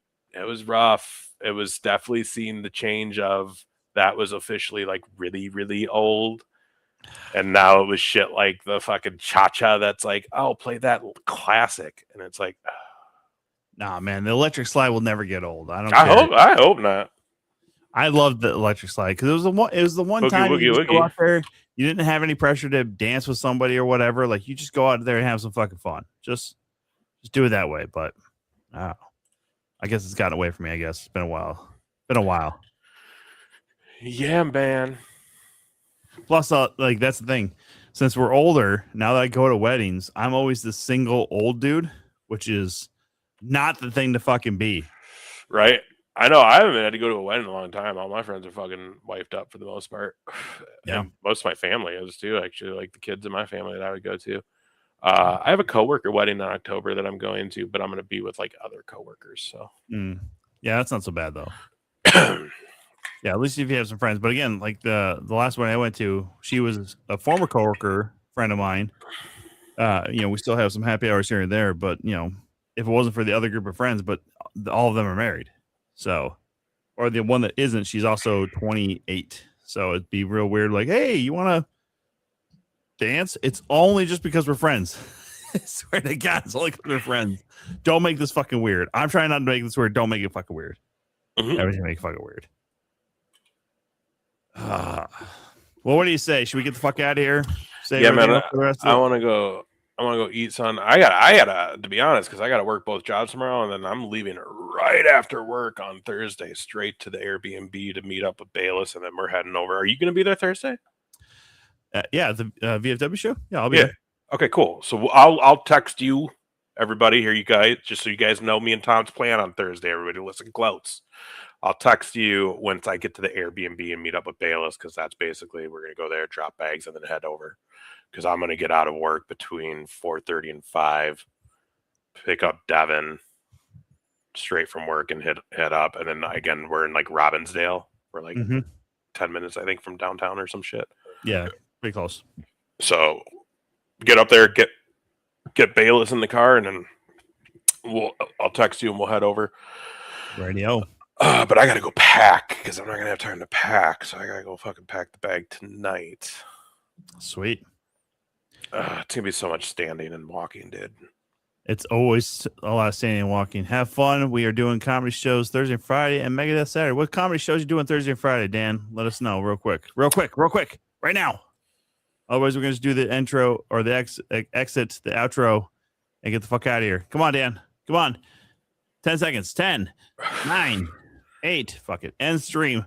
We'll see y'all next week for the final. Oh wait, hang on. Okay, Because I didn't know till Dan was on here till just a little bit ago. Titus and Josh Blue. Good. Awesome. Good shows. First of all, actually, yeah, hang on. We're gonna end this, but we'll end it properly, I guess, to promote next week. Mm-hmm.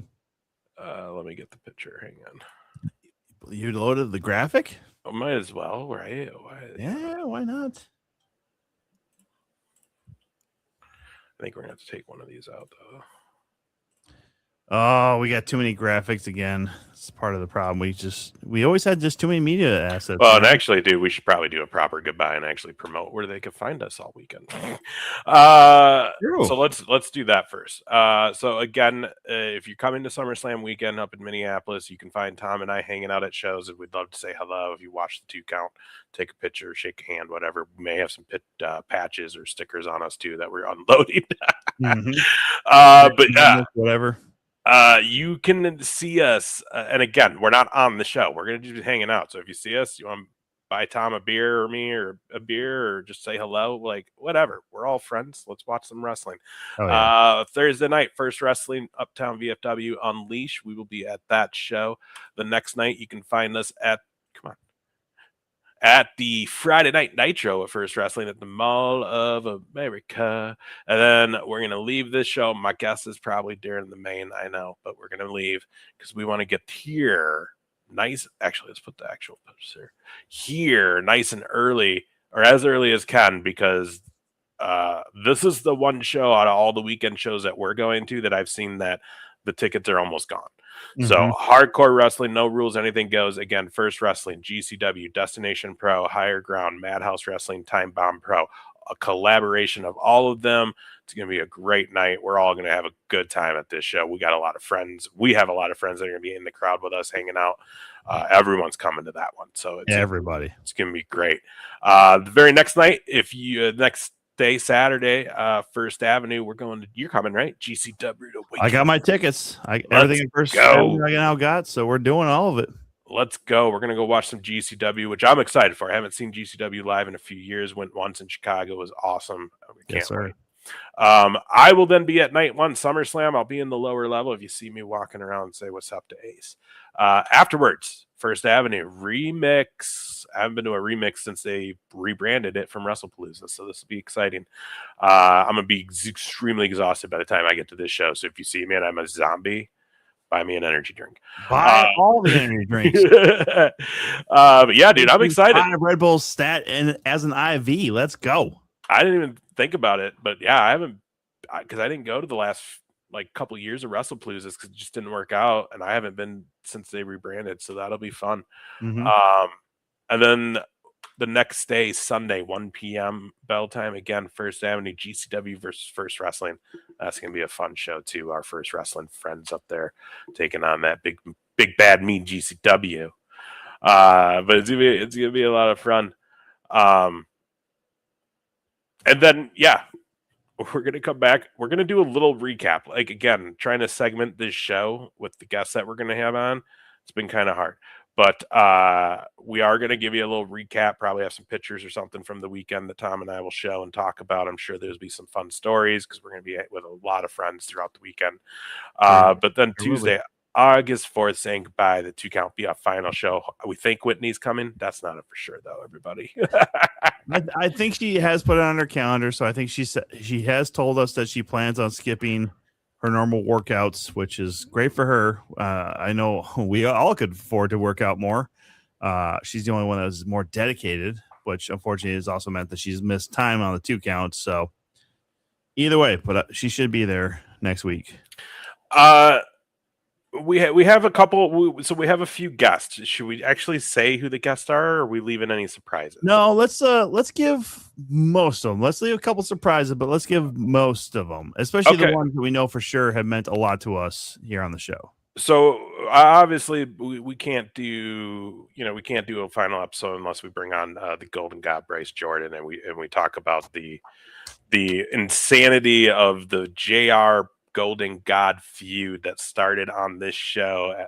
Started from an IPW show that carried on to this podcast that eventually led to some actual matches with this story at Madhouse. Madhouse, yeah, they were part of that.